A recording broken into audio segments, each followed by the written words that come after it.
राधे राधे, जय श्री कृष्णा। भगवत गीता के अध्याय 12 श्लोक 11 में भगवान ने अर्जुन को भक्ति और साधना का सबसे इजी, सरल और अंतिम लास्ट मार्ग बताया है। चलिए श्लोकों को पढ़ते हैं। अत्यैत दप्य शक्तोसी कर्तुम मद्योगमाश्रितः सर्व कर्म फल त्यागन ततक कुरु यतात्मवान। अब भगवान ने इसके पहले के श्लोकों में मन को भगवान में लगाने के लिए, फिर अभ्यास योग करने के लिए या कर्मों को भगवान के साथ उनकी सोच में करने के लिए कहा है।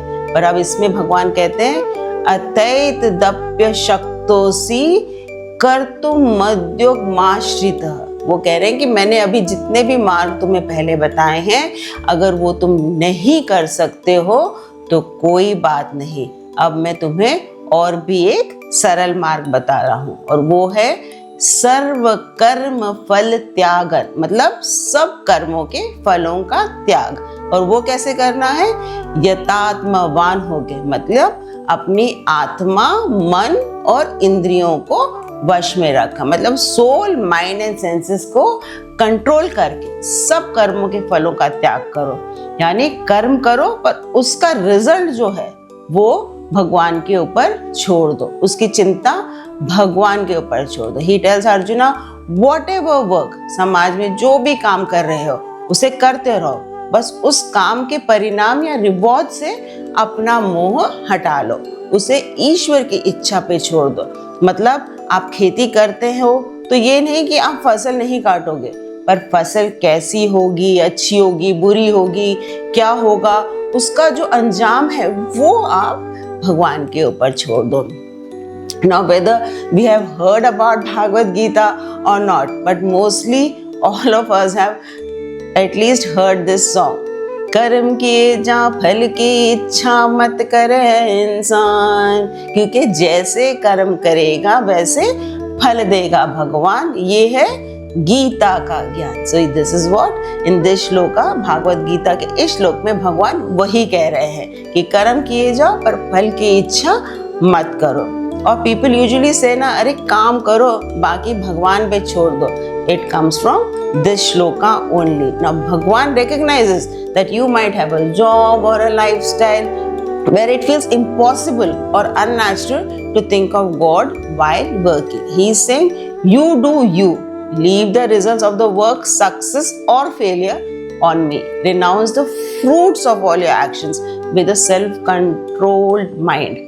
Do your best in your job, your studies or your duties, but mentally drop the crushing weight of what will happen next or what will I get out of this. Accept whatever outcome arrives with grace. By detaching yourself from the anxiety of the future, the mind gets much more calmer, stable and free from stress. Now this is what it is.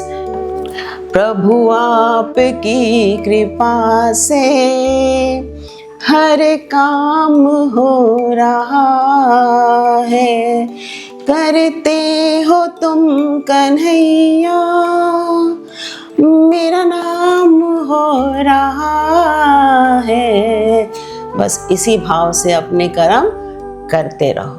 Now coming to Bhagavad Gita का अध्याय 12 का 12वां श्लोक। ना इस 12वें श्लोक में भगवान ने कंक्लूड किया है कि उन्होंने जो जो भी आपको मार्ग बताए हैं उन सब में अभी भी सबसे सर्वश्रेष्ठ, ये सबसे सर्वश्रेष्ठ और इजी मार्ग जो 11वें श्लोक में बताया उन्होंने, सर्व कर्म फल त्यागन है। और क्यों है वो इस श्लोक में समझा रहे हैं। श्रेयो ही ज्ञानाभ्यासाज ज्ञानात् ध्यानौ विशिष्यते, ध्यानात् कर्म फल त्यागस् त्यागच्छान्तिरनन्तरम्। तो वो कह रहे हैं कि बिना समझे किए गए अभ्यास, मतलब जैसे आप नाम जप करते हो, आप जाके मंदिरों में पूजा करते हो, लेकिन आपको कोई ज्ञान नहीं है, ऐसी भक्ति से तो ज्ञान की भक्ति बेटर है। ज्ञान मतलब कुछ सोच के समझ के कि आप ये सब क्यों कर रहे हैं, वो बेटर है। और ज्ञान से भी ऊपर क्या है, भगवान का ध्यान, मेडिटेट करना, ध्यान करके हर कार्य को करना, वो उससे भी ऊंचा है। तो इसलिए पहले लाइन में उन्होंने कहा है श्रेयो ही ज्ञानम अभ्यासाज, मतलब अभ्यास करने से ऊपर है ज्ञान। और ज्ञाना ध्यान विशिष्यते, मतलब ज्ञान से भी ऊपर है ध्यान। लेकिन अब वो कहते हैं ध्यानात् कर्म फल त्यागस, मतलब ध्यान से भी ऊपर है कर्म के फलों का त्याग।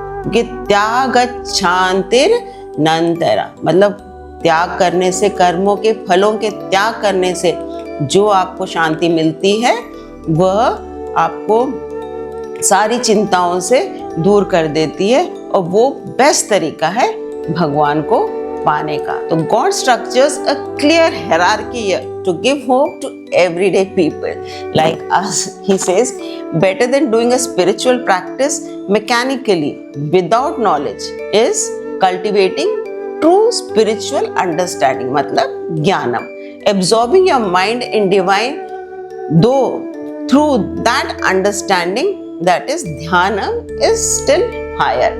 But कर्मों के फलों का त्याग, कर्मा फला त्यागम, letting go of the anxiety of our results is crown the most practical and the best way. So now we complete shloka 11 and 12. Hope everybody is understanding. Om Shri Krishna Arpanam Astu.